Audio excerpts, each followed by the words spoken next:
The bell tolled again, sharp and hollow, echoing through the mist-choked streets of Pluckley Village.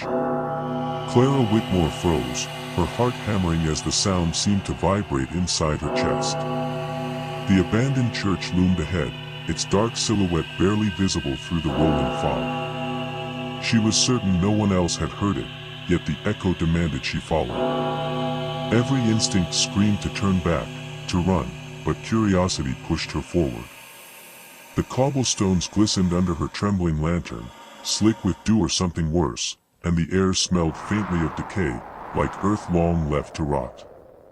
Clara tightened her scarf and forced herself to breathe, remembering why she had come. A story, yes, but also answers about the death she could never forgive herself for, the accident that still haunted her dreams. Just a story, she whispered to herself, but the sound of her own voice seemed swallowed by the fog. And then, another toll, closer this time, vibrating through the ground beneath her feet. It was impossible. The church had been abandoned for decades. The bell shouldn't have rung. She paused at the rusted iron gate, eyes straining through the fog. Shadows flickered behind the broken windows, and for a split second, she thought she saw movement, a figure, bowed, pale, watching. A chill ran down her spine.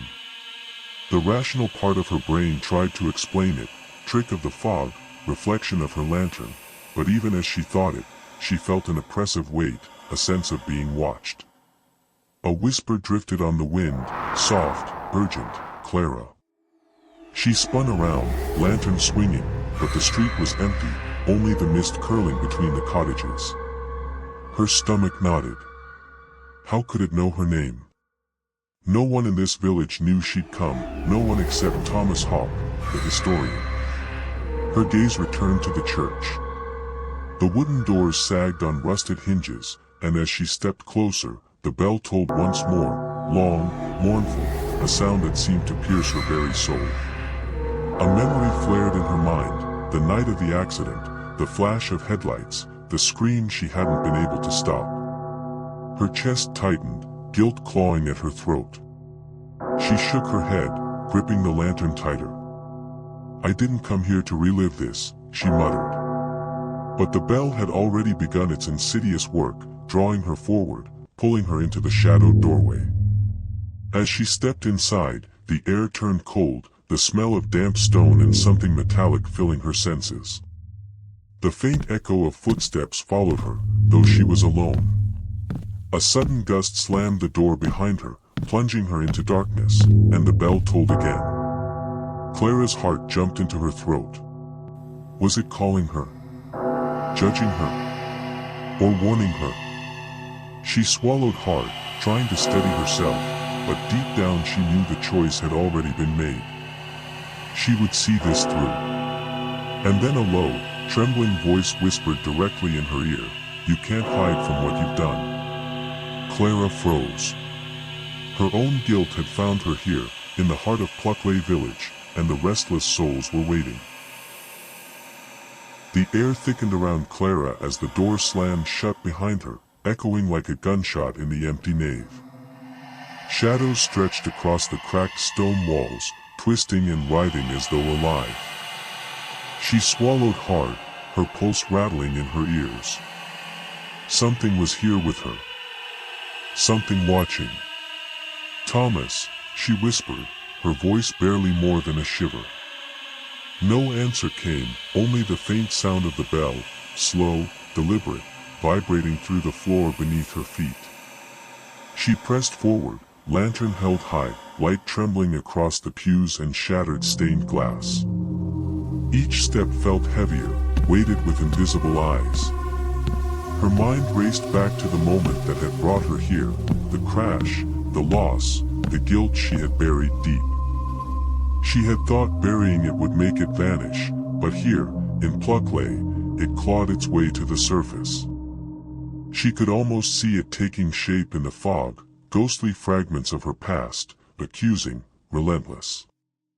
A sudden movement made her whirl. In the corner, a woman knelt, head bowed, her dress torn and eyes hollow, whispering something indistinct. Clara's stomach turned. The voice was familiar yet impossible. It echoed the screams she'd heard the night her brother died. The figure dissolved into the shadows, leaving only the memory of anguish in its place. Clara's hands shook. I didn't mean, she started, but no one heard. The village seemed suspended in time, trapped in loops of tragedy, and she realized that every spirit here carried a weight, a story unfinished. Her own guilt made her susceptible. She was not just observing the haunting, she was invited. Footsteps echoed behind her. She spun, heart leaping, but the corridor was empty. The bell tolled again, insistent, mournful, and Clara felt the walls closing in, the shadows leaning closer, whispering accusations she had long tried to silence. Then Thomas appeared at the far end, lantern in hand, eyes wide. "Clara," he called, voice strained. Relief surged through her, but it was brief. He looked haunted too. "You're feeling it, aren't you? The guilt, the pulling, the bell doesn't ring for everyone. Only for those carrying something heavy inside." Clara nodded, swallowing the lump in her throat. "It knows me," she said, voice trembling. "It knows what I've done." Thomas stepped closer, lowering his lantern so the light danced across his tense face. "Then we have to face it. Together. Whatever this village demands, we can't let it consume you, or us." The bell tolled again, louder this time, closer, as if right behind them. Clara's stomach dropped. She realized, with a cold certainty, that stepping inside was only the beginning, and the spirits were already testing her. A cold hand brushed Clara's shoulder, and she screamed, spinning around, but no one was there. The lantern flickered violently, casting the church in jerky shadows that seemed to lunge at her. The bell tolled again, its sound resonating through her chest like a warning she couldn't ignore. Thomas's voice cut through the darkness. "Clara, don't turn around." His tone was sharp, urgent, but she was already frozen, eyes wide, scanning for movement. The shadows coalesced into shapes, figures, hunched and hollow-eyed, stepping in rhythm with the bell. They weren't just ghosts, they were trapped echoes of life, replaying their last moments in loops of despair. Clara stumbled backward, tripping over a fallen pew. Her breath came in ragged gasps as memories of her brother's accident, his face, the blood, the moment she had looked away, pushed to the forefront. The guilt that had been dormant for years now gripped her throat, feeding the horror around her. She realized, with a shuddering clarity, that the bell had chosen her, that it knew her burden. One figure moved closer, whispering her name with a voice both familiar and distorted. "Clara," it hissed. The sound dragged her heart into icy dread. Thomas grabbed her arm, grounding her. "It's testing you. The spirits, they can pull memories, regrets, anything that weighs on your soul.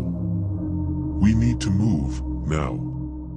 Her legs felt like lead, yet she followed him through the aisle, past shattered stained glass that caught the lantern light in fractured shards.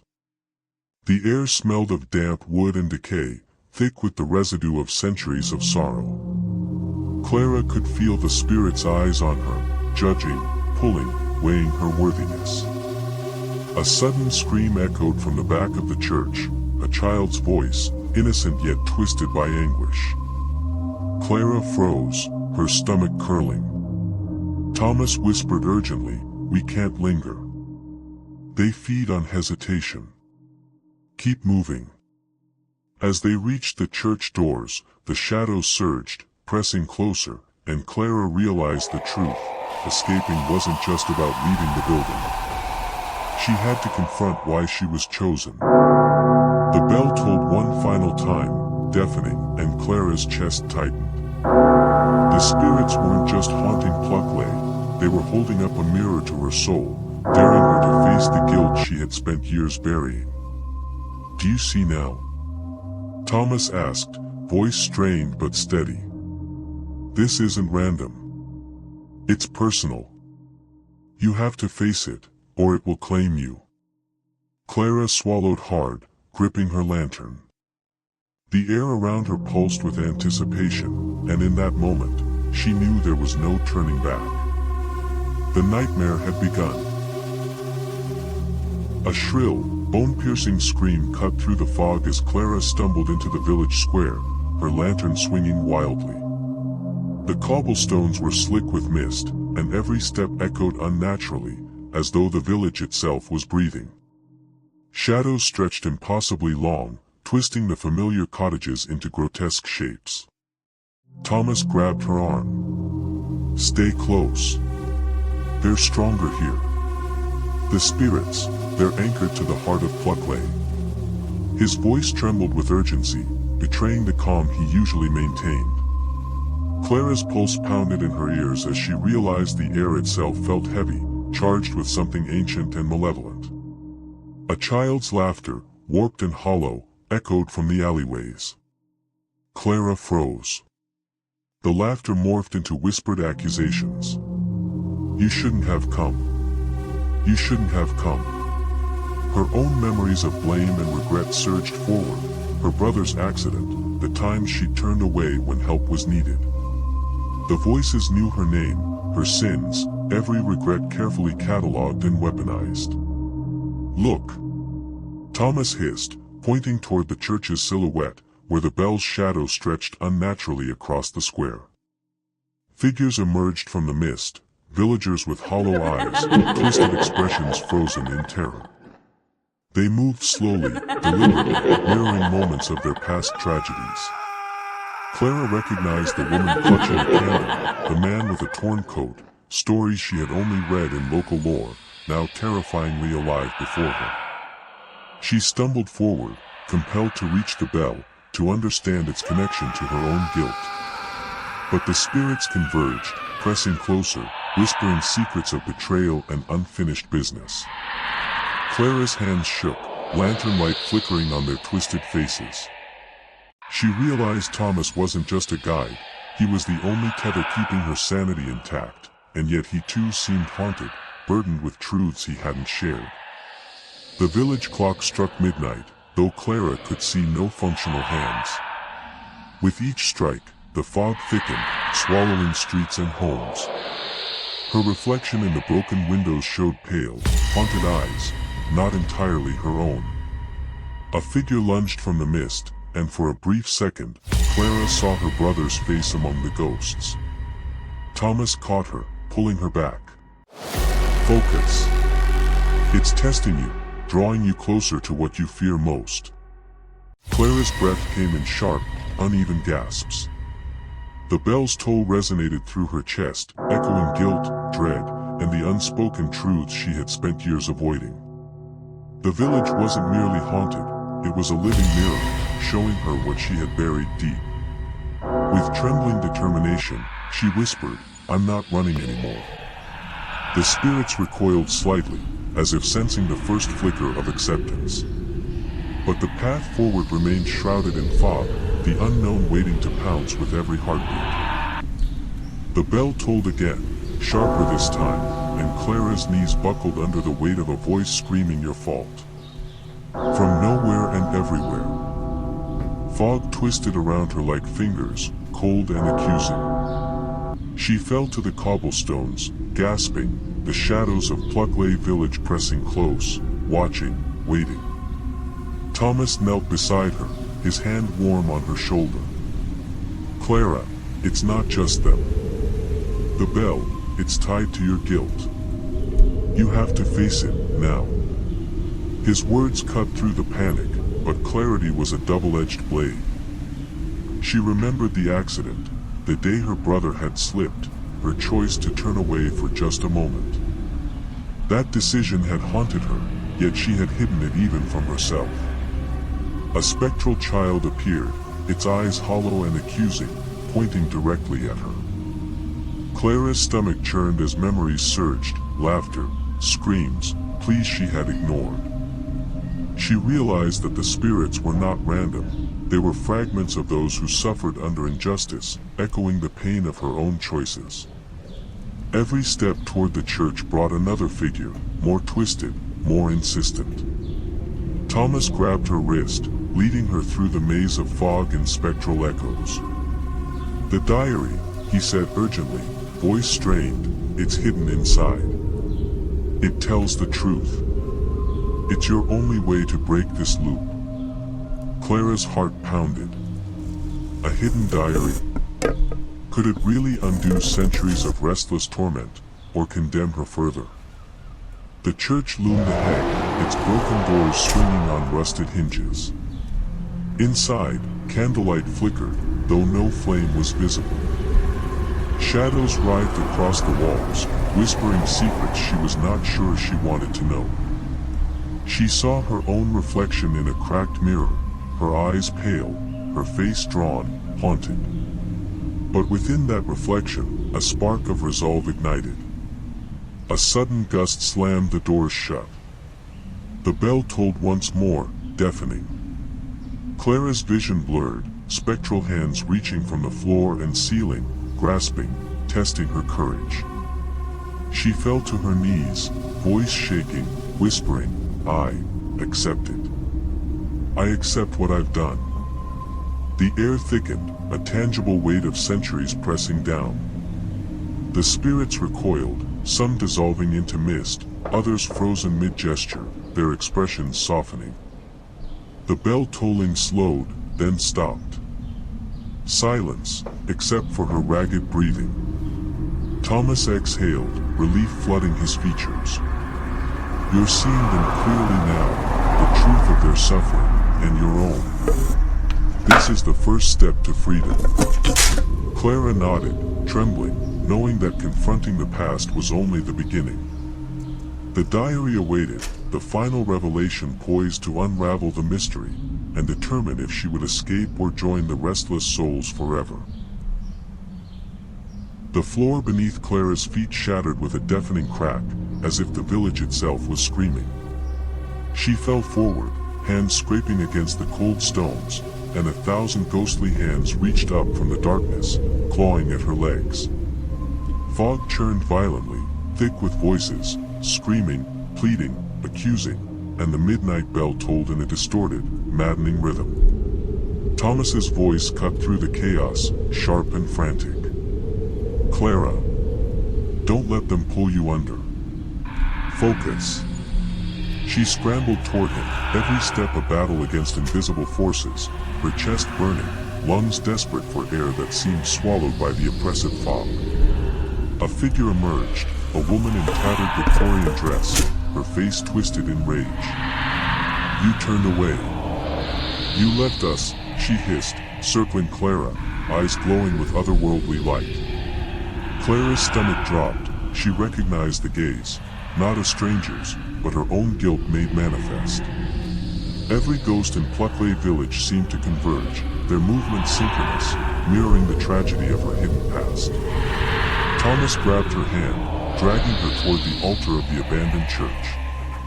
"The diary. You have to read it aloud. Only acknowledgement will break their hold." The words barely registered through the screaming cacophony of whispers and tolls. Clara's fingers trembled as she fumbled through the dust-covered pages, eyes scanning for the truth, heart hammering like a war drum.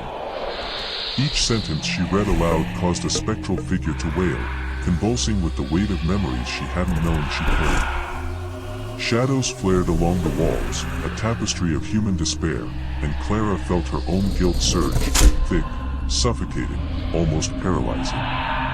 The bell tolled faster now, each ring slicing into her mind, forcing visions of the past, the moment her brother fell, her hesitation, the life she might have saved. The spirits pressed closer, their hands brushing her shoulders, cold and relentless, yet suddenly softened as she spoke the words of truth aloud. Recognition, acknowledgement, confession, each phrase was a knife cutting through the centuries-old torment.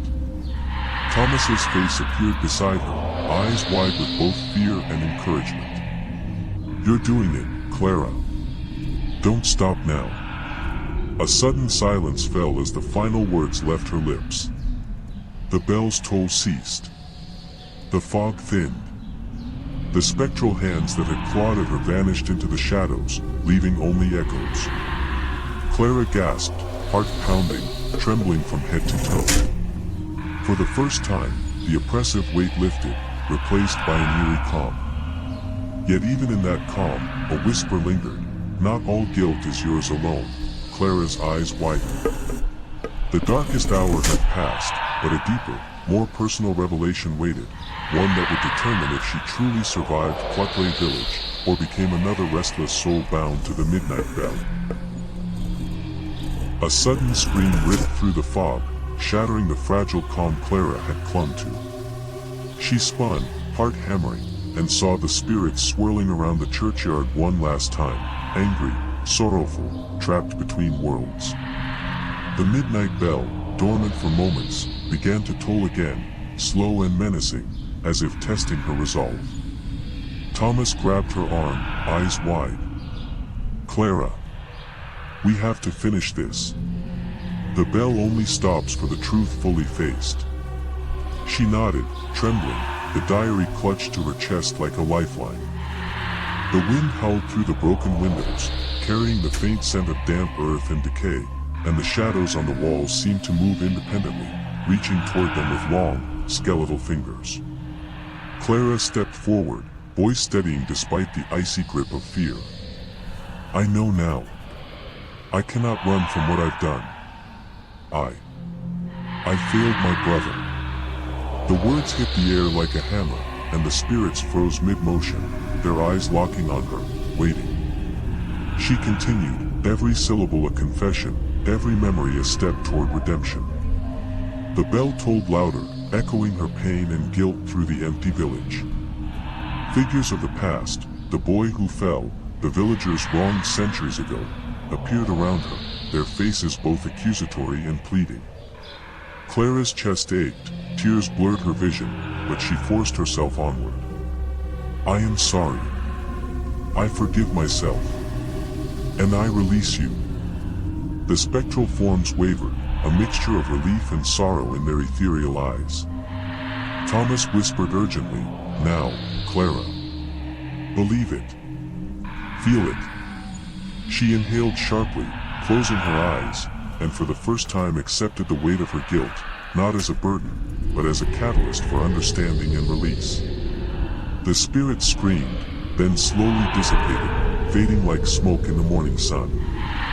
The bell tolled once more, a gentle, sorrowful ring that felt like a benediction. Clara sank to the floor, exhausted, trembling, but alive. Thomas knelt beside her, offering a hand and a faint, relieved smile. You did it. They're free, and so are you. The village seemed quieter, the fog thinning, the oppressive air lifting. Pluckley Village's restless souls had found peace, and Clara felt a strange lightness, the first breath of freedom she had known in years. Yet as she looked toward the shadowed church, a whisper lingered in the wind, remember, guilt is never fully gone, only faced. Clara's lips curved into a faint, exhausted smile. She had survived the terror, faced her own darkness, and left the village transformed. But the echo of the bell, the memories of the restless souls, would follow her forever, a haunting reminder, yes, but also a testament to courage, truth, and the fragile, redemptive power of facing one's deepest fears. Would you have confronted your own guilt, even if it meant facing horrors beyond imagining? Comment below with what you would have done in Clara's place, and don't forget to share if you believe some ghosts are never truly gone.